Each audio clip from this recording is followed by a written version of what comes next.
OK.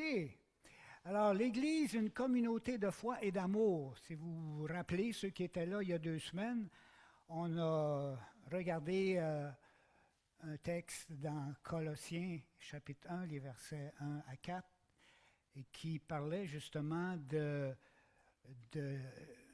la foi et l'amour dans l'Église de Colosse. Et ce qu'on a réalisé, ce qu'on a observé dans les épîtres de Paul, c'est que c'est un thème le thème de la foi et de l'amour revient souvent dans les lettres de Paul, dans ses introductions, lorsqu'il écrit aux églises ou aux croyants. Nous voyons que Paul utilise à peu près la même formulation. Il souligne dans ses introductions l'état de la foi et de l'amour qu'il voit dans les églises ou dans les croyants. Dans la lettre de Colosse, aux Colossiens, nous voyons qu'il dit « Nous rendons grâce à Dieu, le Père de notre Seigneur Jésus-Christ, et nous prions sans cesse pour vous. Nous avons en effet entendu parler de votre foi en Christ Jésus et de l'amour que vous avez pour tous les saints. » Les saints, c'est les membres de la communauté, des rachetés, de ceux qui appartiennent à Christ et qui font partie de la communauté de Colosse. Dans la lettre aux Éphésiens, il leur écrit, puis il y a à peu près le même langage. C'est pourquoi moi aussi, ayant entendu parler de votre foi au Seigneur Jésus et de votre amour pour tous les saints, je ne cesse de rendre grâce pour vous. Je fais mention de vous dans mes prières. Là aussi, il souligne leur foi et leur amour. Quand il écrit à Philémon, c'est encore ces deux vertus ou ces deux qualités qu'il remarque chez Philémon. Je rends continuellement grâce à mon Dieu en faisant mention de toi dans mes prières, car j'entends parler de l'amour et de la foi dont tu fais preuve envers le Seigneur Jésus et pour tous les saints. Alors, nous avons considéré, il y a 2 semaines, l'aspect de la foi. Nous avons considéré l'Église en tant que communauté de foi. On a regardé qu'il y avait 3 aspects qu'on a regardés, qui étaient impliqués dans l'idée d'une communauté de foi. D'abord, le fondement des croyances, le fondement de la foi de ceux qui font partie d'une communauté de foi, d'une église chrétienne, d'une église qui est tournée vers le Christ. Et le fondement de la foi que partagent les membres de cette communauté, c'est un fondement qui est commun à tous. Ce n'est pas une foi qui est laissée à la discrétion de chacun des membres, mais c'est une foi qui est donnée par Dieu, qui est donnée par Christ aux apôtres, et les apôtres qui l'enseignent, qui la donnent aussi à ceux qu'ils évangélisent. Le fondement de la foi d'une communauté de foi, c'est ici la foi on a examiné la foi en tant qu'un ensemble, en tant qu'ensemble de croyances, des vérités transmises par les apôtres dans le Nouveau Testament et que les membres de la communauté partagent. La foi en tant qu'un ensemble de croyances, de vérités qui vient des apôtres. Et l'Évangile est la pierre angulaire de ce fondement de foi. Christ est mort pour nos péchés, il est ressuscité, et tous les apôtres développent autour de ce noyau central, de cette pierre angulaire qui est l'Évangile, la mort et la résurrection de Jésus, et développent leur doctrine et les implications pratiques qui doivent venir dans la vie des croyants suite à cette œuvre de Jésus. On a regardé la foi sous l'aspect aussi de réponse personnelle. La foi, c'est non seulement, on parle d'un fondement de foi, de vérité, mais il faut donner à ce fondement de foi une adhésion personnelle. Il faut donner à l'Évangile une adhésion personnelle. Il faut accueillir l'Évangile de Jésus-Christ. C'est la foi en tant que réponse personnelle. Chacun de nous, face à l'Évangile de Jésus-Christ, face au message de l'Évangile, nous avons à donner une réponse. Oui ou non à cet évangile? Oui ou non j'accepte Jésus-Christ?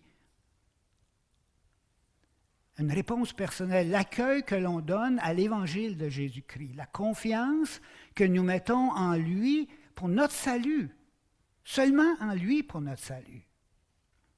La suffisance de l'Évangile pour nous sauver, la suffisance de l'œuvre de Jésus-Christ pour notre salut. Lorsqu'on place notre confiance en lui seul, eh bien, nous avons cette foi personnelle qui fait de nous un enfant de Dieu, un racheté.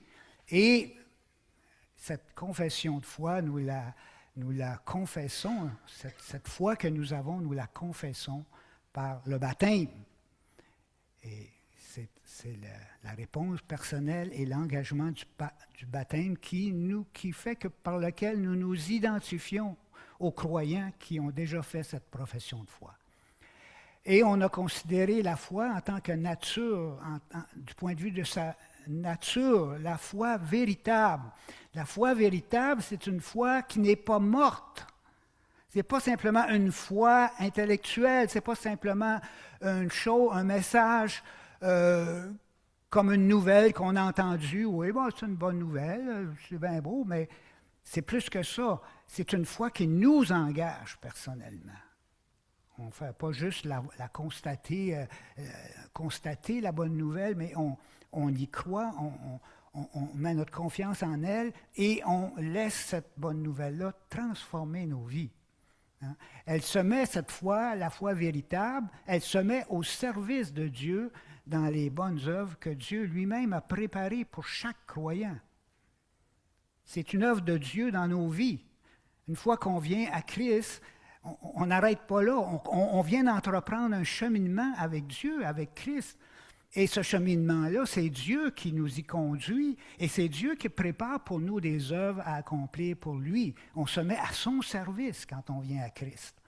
C'est une foi vivante que la foi véritable. Je vous encourage, ceux qui n'ont pas été là la dernière fois, de regarder sur le site de notre Église.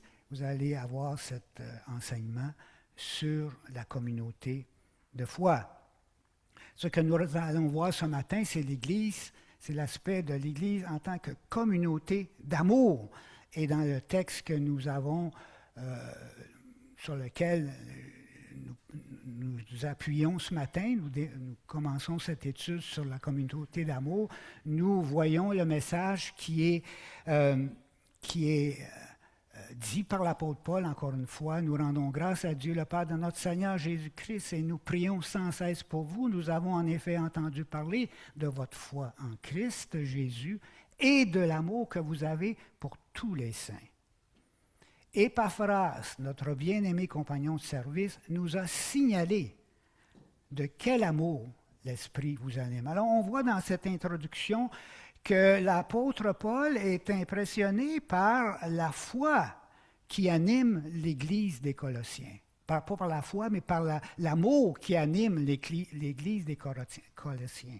Un amour qui est suscité par Dieu, par l'Esprit de Dieu dans le cœur des croyants et qui fait que de cette communauté, une communauté où l'esprit qui règne dans cette communauté-là, c'est un esprit d'amour les uns envers les autres, pour tous les saints. Donc, c'est une vie d'Église qui est caractérisée par des relations harmonieuses entre les membres de l'Église. La foi a rapport principalement avec notre relation avec Jésus-Christ.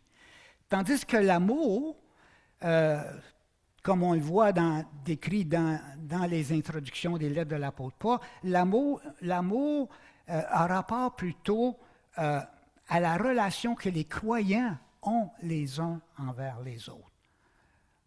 Nous avons la foi envers Jésus, ça c'est notre relation avec notre Sauveur, notre Seigneur, mais ce que l'apôtre Paul vient compléter, ça en parlant des relations horizontale à l'intérieur de la communauté, la relation des croyants les uns avec les autres. Et c'est ces deux choses-là sur lesquelles l'apôtre Paul se penche. Qu'est-ce qui caractérise les relations au sein de la communauté de foi? C'est ce que nous allons essayer de considérer ce matin. Chez les Colossiens, comme on l'a dit, c'est l'amour qui caractérisait les relations des croyants dans cette communauté-là. Et on a entendu parler. C'est un témoignage. Hein? Ce qui se passe dans l'Église, c'est un témoignage. C'est quelque chose qui ne reste pas dans l'Église, mais c'est quelque chose qui sort de l'Église même. On a entendu parler de cette foi que vous avez en Jésus, mais on a entendu parler aussi de cette vie qui se vit dans votre communauté. Les relations harmonieuses de paix, de joie, d'amour entre les membres de cette communauté. L'enjeu important des communautés de foi, c'est l'amour. L'enjeu important des communautés de foi, c'est l'amour. L'enjeu des églises locales, c'est l'amour.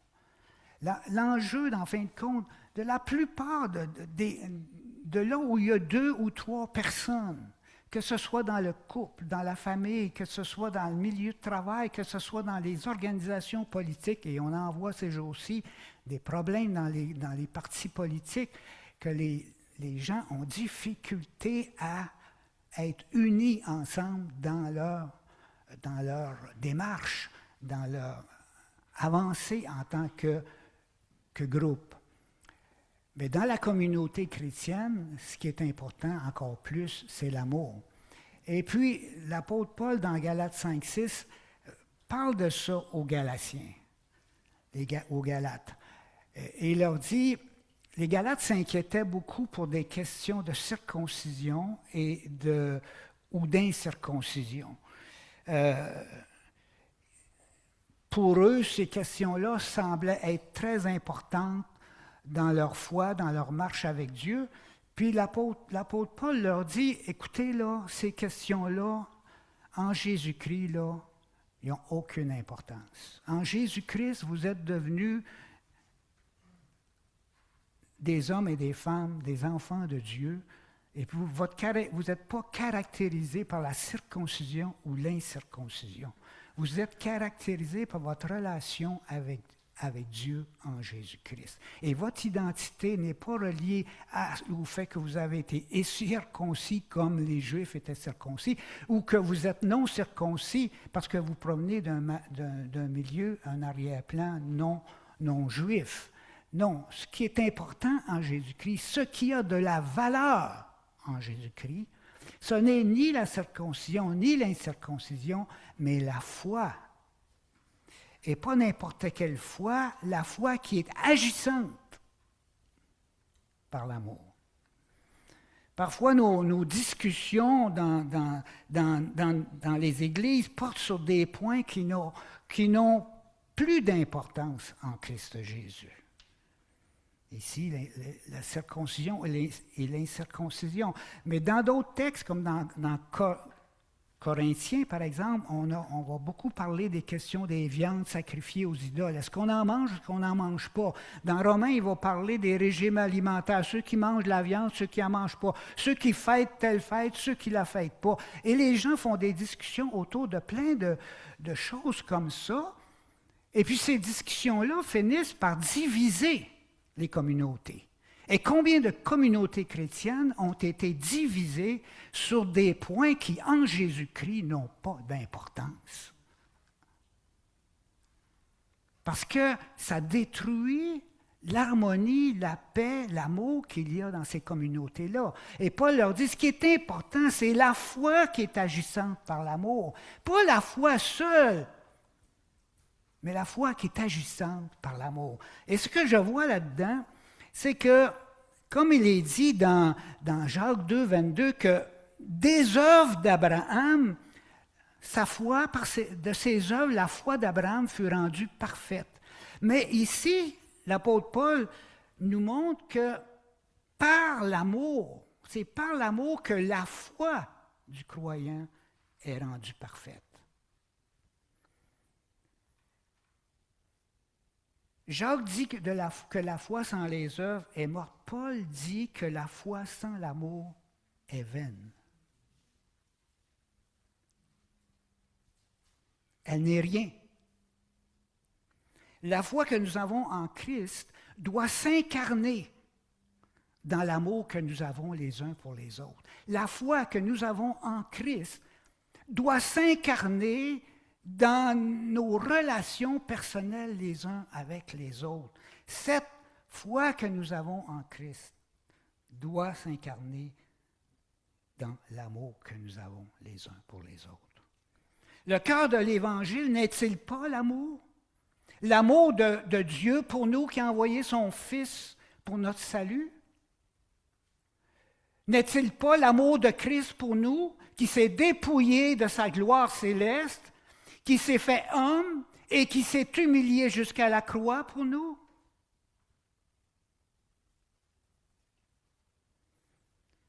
Comment manifestons-nous que nous avons cru et reçu cet amour de Dieu et de Christ? C'est quand il est reproduit dans nos relations interpersonnelles et particulièrement au sein de la communauté de Dieu.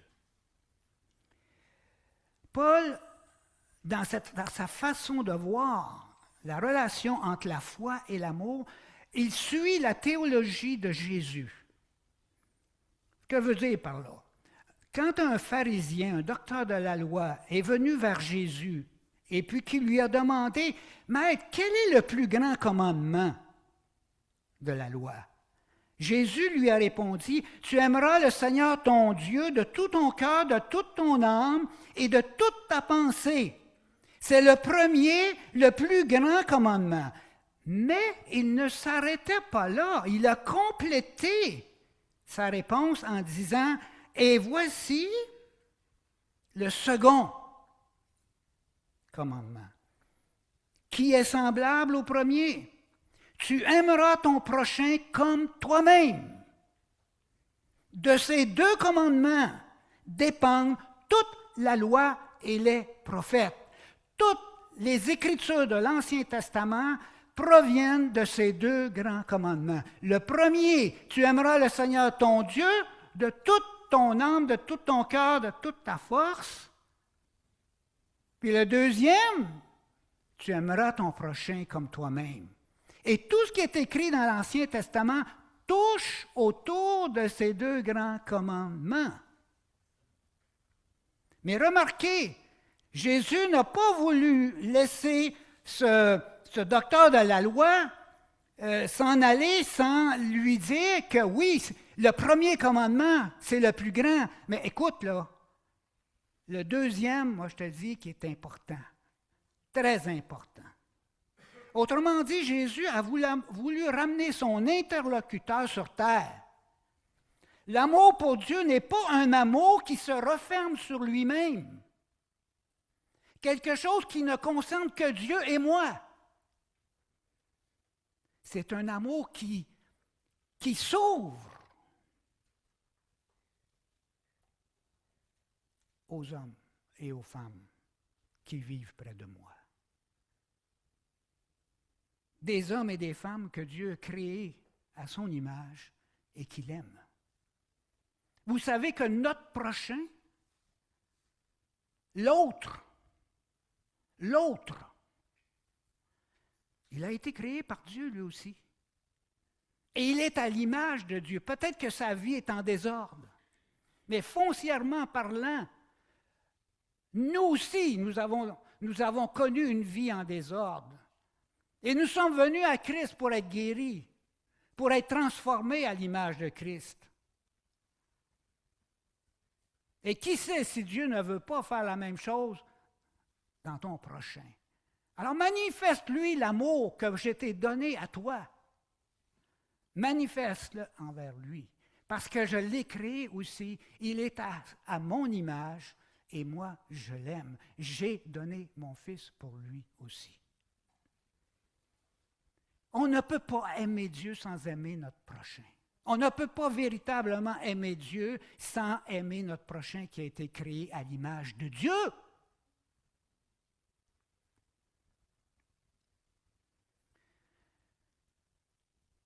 De même, la foi en Dieu et en Christ n'est pas un circuit fermé entre moi et lui. mais un circuit qui s'ouvre et qui s'élargit pour inclure tous les membres de la communauté des rachetés, tous les membres de la communauté de Dieu, tous les enfants de Dieu, pour les inclure dans une relation d'amour avec moi. Ce n'est pas simplement l'affaire de Dieu et moi ou Christ, mais c'est l'affaire de Dieu et moi et Christ et des autres membres de la communauté. C'est ça, l'esprit dans lequel Paul nous parle. Ce n'est pas seulement la foi qui est importante, mais une foi agissante par l'amour. Vous savez, en informatique, on parle du cloud. De mettre nos dossiers dans le cloud, dans les nuages, mes amis, dans le nuage. Mais la foi biblique, là, n'est pas une foi dans les nuages. Ce n'est pas une discussion flyée qui plane au-dessus des réalités pratiques de la vie, au-dessus des réalités concrètes de la vie.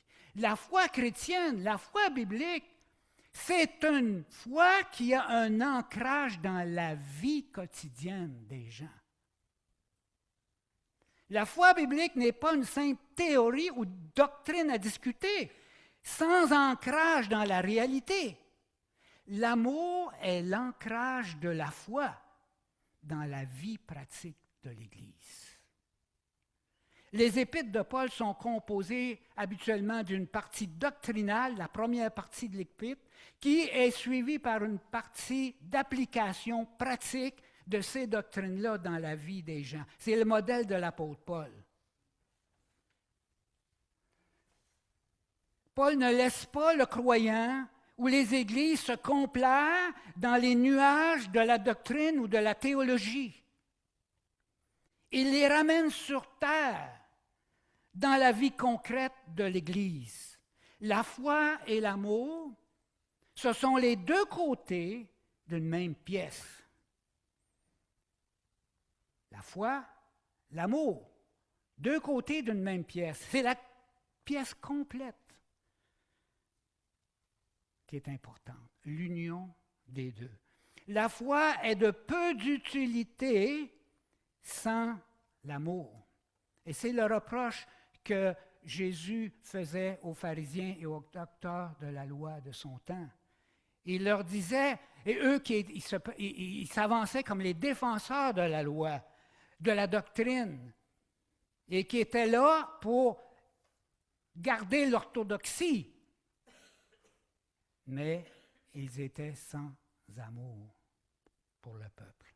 Ils liaient des fardeaux pesants sur le dos des gens et méprisaient le peuple. La foi sans l'amour est sans utilité. D'un autre côté, un amour sans ancrage dans les vérités de la foi, c'est un amour qui s'en va à la dérive. Paul montre la voie à suivre en joignant la foi et l'amour dans un couple inséparable. La foi et l'amour forment un couple inséparable. Comme Adam qui ne pouvait accomplir le mandat de multiplier et de remplir la terre sans avoir une compagne à son côté pour le compléter, ainsi l'amour est la compagne nécessaire et parfaite de la foi. La foi sans l'amour ne peut mener à bien le mandat de Christ de faire des disciples. C'est ensemble, conjointement, que la foi et l'amour pourront réaliser ce mandat-là.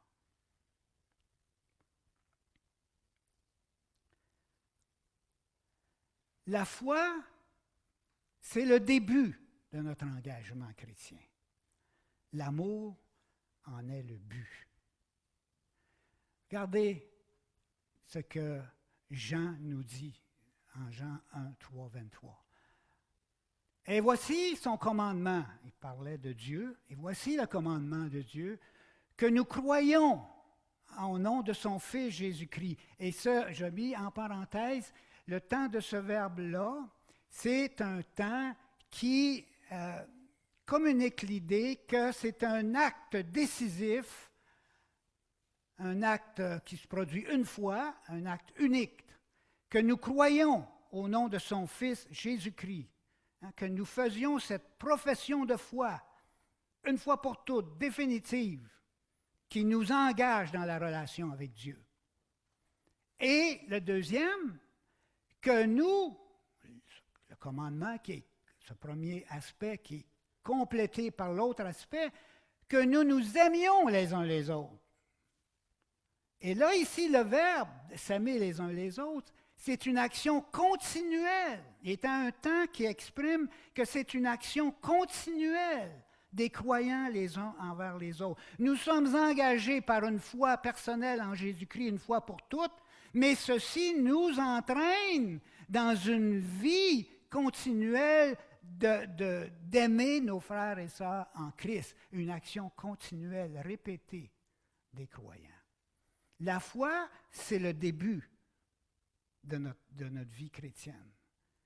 La suite, c'est comment cette foi-là, cet amour qu'on a reçu de Dieu, qu'on a reçu de Christ, en lequel on croit, comment cet amour-là va-t-il influencer nos vies? Le Seigneur dit, c'est un commandement, que nous nous aimions les uns les autres, selon le commandement qu'il nous a donné. Voyez? Nous avons été sauvés pour aimer nos frères et sœurs. Nous avons été sauvés pour aimer.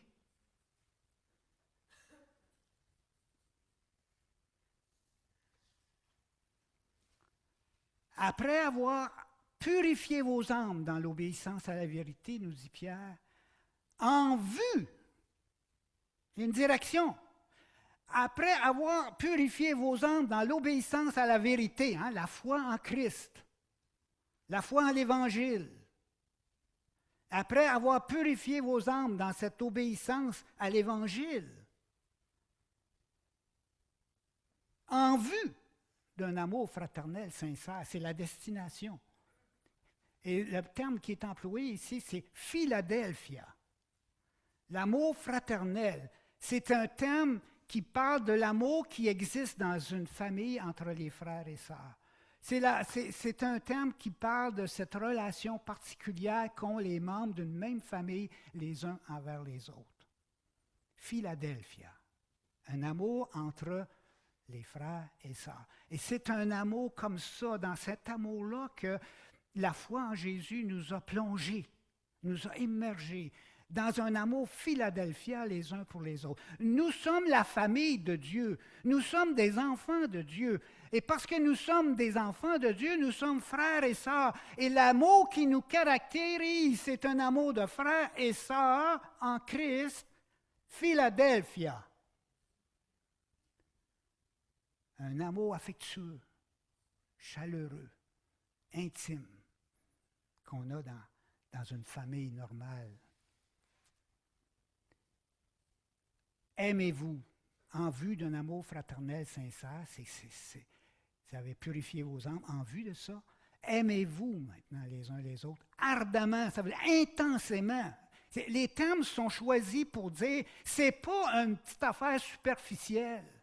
C'est une affaire qui engage presque, comme on dirait, votre cœur, votre âme, votre esprit, puis toutes vos forces. C'est ardemment, intensément, de tout cœur. Vous qui avez été régénérés, non par une semence corruptible, mais par une semence incorruptible, par la parole vivante et permanente de Dieu. On a été régénérés. Nous ne sommes plus les mêmes qu'avant d'avoir connu Jésus-Christ. Quand on vient à Christ, puis qu'on a une foi sincère en lui, il se produit un phénomène de régénération intérieure. Nous naissons de Dieu, de l'Esprit de Dieu. Nous ne sommes plus la même création que nous étions avant. Nous avons l'Esprit Saint en nous. Et cet Esprit Saint en nous veut produire le caractère de Christ en nous. Et le premier élément du fruit de l'esprit, c'est l'amour. Vous qui avez été régénérés, qui avez été purifiés, vous l'avez été en vue d'un amour fraternel sincère. Donc, aimez-vous les uns les autres ardemment et de tout cœur. Vous savez, cette idée de Philadelphia, c'était intéressant parce que quand j'ai vu ça, cet amour fraternel entre frères et sœurs, j'ai tout de suite pensé à Genèse 4. Après la chute, qu'est-ce qu'on voit décrit dans la Genèse? Eh bien, Caïn qui tue Abel, son frère, un fratricide au sein même de la première famille terrestre. Adam et Ève ont eu Caïn et Abel, et dans cette famille qui était destinée à vivre dans l'harmonie, la paix et l'amour, à cause du péché qui est entré dans cette famille, eh bien, on voit un fratricide, Caïn qui tue Abel. Mais l'Église, qu'est-ce que c'est l'Église? C'est des gens qui ont été purifiés, régénérés, qui ont la puissance de vie pour surmonter les tentations, les séductions, avoir la victoire sur le péché et vivre un amour fraternel, sincère les uns avec les autres. C'est un renversement de Genèse 4 que ce que Dieu a accompli en Jésus-Christ avec la communauté chrétienne. Nous sommes appelés à ne pas agir dans le même sens que des non régénérés, mais vraiment inspirés par l'amour de Christ. L'amour du Seigneur pour nous est le modèle de nos relations entre nous. C'est la phrase probablement la plus connue des évangiles ou de ce qu'on rapporte à Jésus. Hein? Même les gens dans le monde savent ce que Jésus a dit, aimez-vous les uns les autres. Comme je vous ai aimé. Et là, quand on dit ça, comme je vous ai aimé, on est en train de dire, c'est quoi la mesure, le standard, la règle pour moi, pour m'aider à comprendre comment je dois aimer mon frère, ma sœur en Christ dans la communauté de foi, comme Christ a aimé. Comme Christ a aimé. Comme je vous ai aimé. Vous ne pouvez pas le faire. Non, vous aussi, vous avez la puissance par l'Esprit Saint qui est en vous, si vous êtes vraiment régénéré. Vous avez la puissance de vie du Christ en vous. Vous aussi, aimez-vous les uns les autres. Christ qui a quitté la gloire céleste, qui s'est humilié en prenant la condition humaine, qui a été bafoué par les hommes, crucifié sur une croix, craché au visage, flagellé, couronné d'épines, dépouillé de ses vêtements devant tous. Lui qui était riche s'est fait pauvre, afin que par sa pauvreté, afin que dans son humiliation, nous soyons élevés.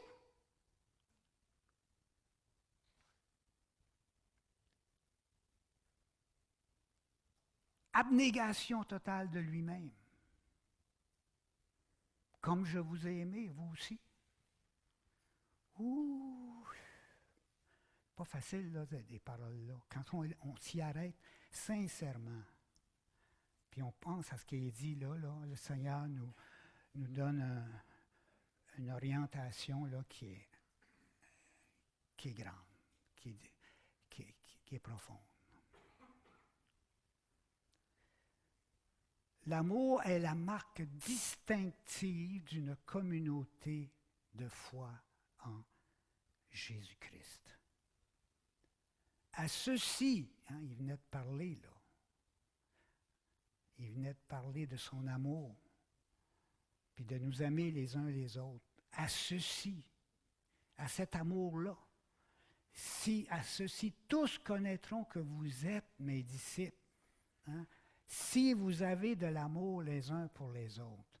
Et j'ai mis la traduction d'Arby pour ce même texte. À ceci, tous connaîtront que vous êtes mes disciples si vous avez de l'amour entre vous. J'aimais ça, entre vous, ça me parlait tellement. C'est l'amour que nous avons les uns pour les autres. Des fois, on est tellement habitué à cette phrase-là, l'amour, aimez-vous les uns les autres. Puis, c'est tellement banal, c'est devenu tellement banal qu'on en a vidé le sens. Mais quand je dis de l'amour entre vous, ça devient plus intime, plus personnel avec toi puis moi. C'est quelque chose qui se veut une réalité très, très proche, là. C'est ça ce que le Seigneur veut. À ceci, tous connaîtront que vous êtes mes disciples si vous avez de l'amour entre vous. C'est la marque distinctive d'une communauté de foi en Jésus. Quelle est la saveur que l'Église a à offrir au monde, vous pensez? Quelle est la saveur que l'Église a à offrir au monde?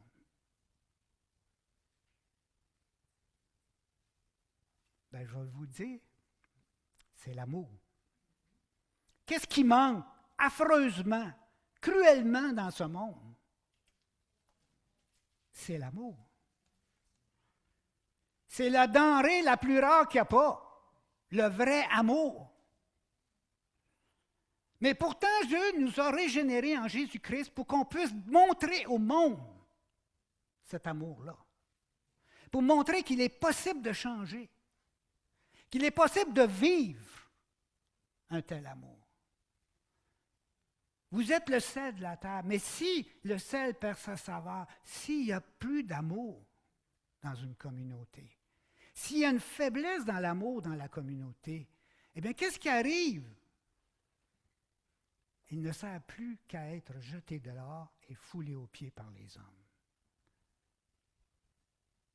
L'amour est ce qui manque le plus sur la terre et l'Église est appelée à refléter l'amour de Dieu et de Christ dans ses relations internes. La saveur de l'Église, c'est l'amour. C'est un témoignage qui se démarque du monde, dans lequel l'amour est si absent. Le manque d'amour dans les églises locales est une des plus grandes déceptions que les hommes peuvent voir ou entendre parler. Le manque d'amour dans les églises locales, dans les communautés de foi en Jésus-Christ, est une des plus grandes déceptions que les hommes peuvent voir ou entendre parler. Parce que c'est là qu'il est possible de voir l'amour de Dieu en action. Et lorsqu'on voit des églises se chicaner, se quereller, se diviser pour toutes sortes de raisons qui, en Jésus-Christ, ne devraient pas être là, c'est une déception, une profonde déception, parce qu'on attend beaucoup des croyants qui ont connu l'amour et qui sont demandés de vivre cet amour-là. Et lorsque cet amour n'est pas présent, c'est une déception profonde qui amène beaucoup de gens à quitter l'Église, à se renfermer chez eux, puis à s'isoler les uns des autres. Parce que l'amour est absent dans la communauté de foi en Jésus, là où elle devrait être présente à son maximum.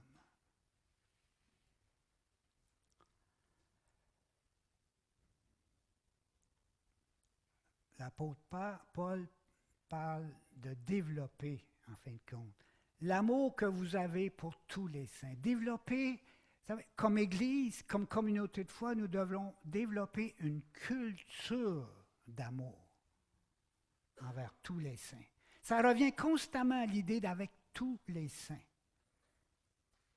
C'est important ce tous les saints, parce que ça dénote que l'amour passe partout, qu'il n'y a pas de secte, qu'il n'y a pas de favoritisme, qu'il n'y a pas d'acception de personne pour des raisons de standards économiques, pour des raisons nationales, pour des raisons théologiques, des arrière-plans différents. Votre amour est égal pour tous les saints, pour tous les croyants qui font partie de la communauté. Tous ceux que Dieu a accueillis dans sa grâce à l'intérieur de la communauté et qu'il aime doivent être l'objet de notre amour. Tous, parce qu'ils sont tous aimés de Dieu et ils sont tous rachetés par la même grâce que toi.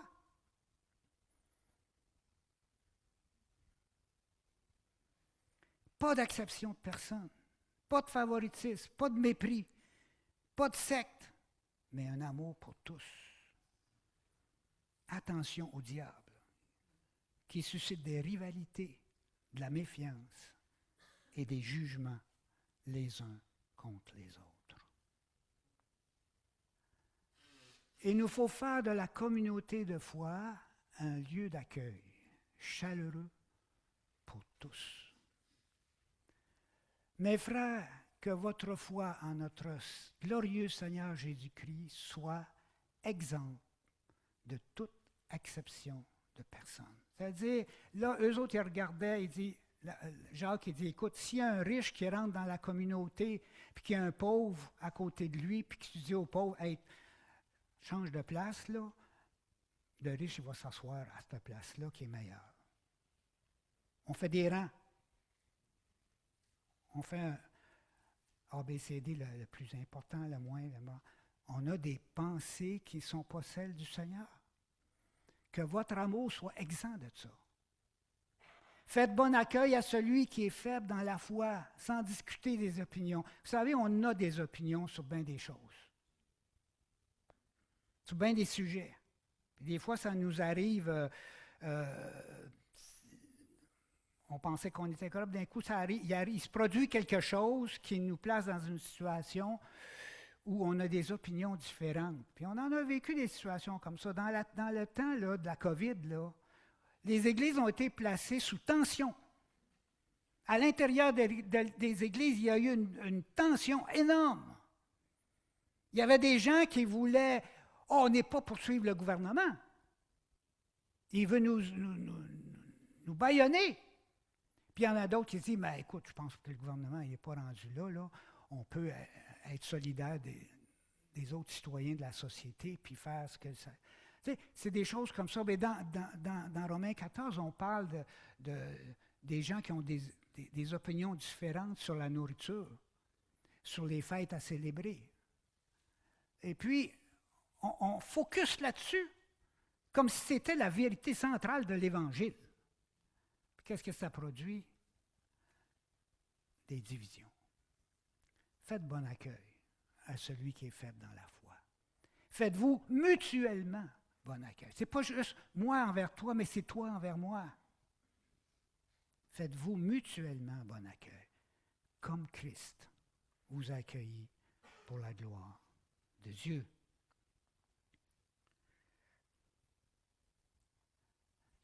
C'est une expression que j'ai trouvée dans une revue chrétienne, a sense of place.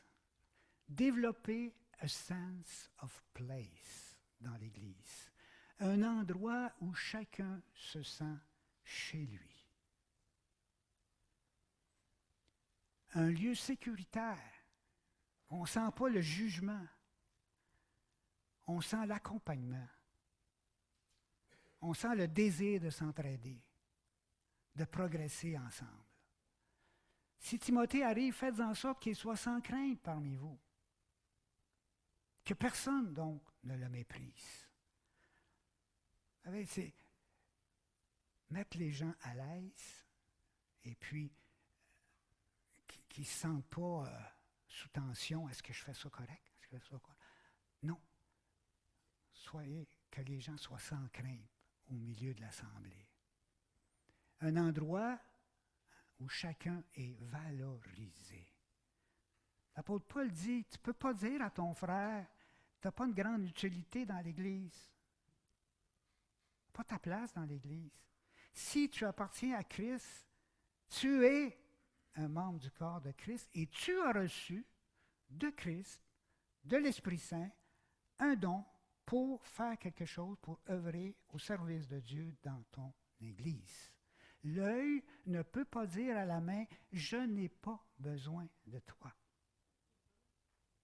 Ni la tête dire aux pieds, je n'ai pas besoin de vous. Chacun est valorisé. Le Seigneur valorise chacun. Nous devons valoriser nos frères et sœurs dans la communauté de Dieu. C'est comme ça qu'on va développer a sense of place, un lieu d'accueil chaleureux, un lieu de vie, un lieu de développement et de progression spirituelle jusqu'à la pleine stature de Christ.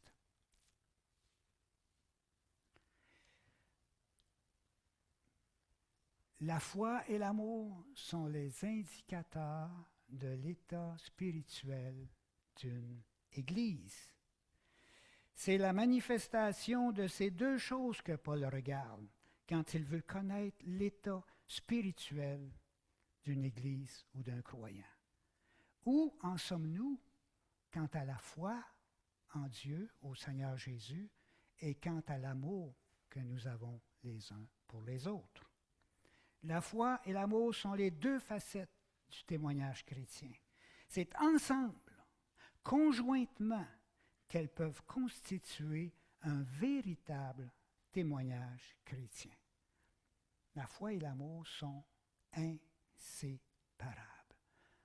Alors la question qu'on doit se poser, qu'en est-il de la foi et de l'amour dans ma vie?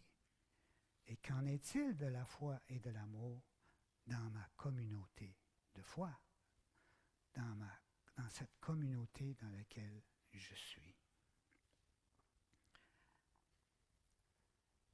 Que pouvons-nous conclure à propos de la foi et de l'amour? Elles sont d'une grande importance pour les apôtres. On le voit dans tous les écrits des Épîtres, ces choses-là reviennent constamment. Pourquoi sont si importantes? Parce que ce sont les deux principaux indicateurs de l'état spirituel d'une Église ou d'un croyant. Et ils sont au cœur du témoignage chrétien. Ils témoignent d'une Église fidèle à Christ. S'il manque un des deux aspects, il y a quelque chose qui va affaiblir le témoignage. L'absence ou la faiblesse de l'un ou l'autre de ces deux éléments nuit à l'Église et au progrès de l'Évangile. Ils forment un couple inséparable. Prions.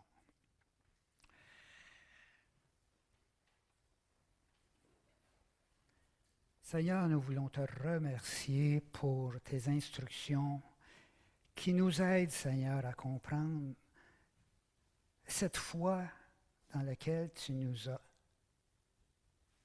appelés, Seigneur. La foi en toi, mais une foi qui n'est pas une foi qui est détachée de la réalité dans laquelle nous vivons, mais c'est une foi qui se veut ancrée dans les réalités de la vie et qui veut se manifester dans l'amour, Seigneur, dans ton amour qui passe à travers nous pour se rendre vers les autres. C'est cela, Seigneur, ton but en formant ta communauté à toi, une communauté d'amour, une communauté qui non seulement t'aime toi, mais elle ne peut pas t'aimer si elle n'aime pas son prochain, si elle n'aime pas son frère ou sa sœur. Seigneur, aide-nous à comprendre l'indissociabilité de la foi et de l'amour et de voir comment dans nos vies et comment dans notre assemblée nous pouvons vivre cette combinaison de la foi et de l'amour. En vue, Seigneur, que notre témoignage soit un témoignage à ta gloire et qui contribue au progrès de l'Évangile et au développement de chacun des membres de cette communauté.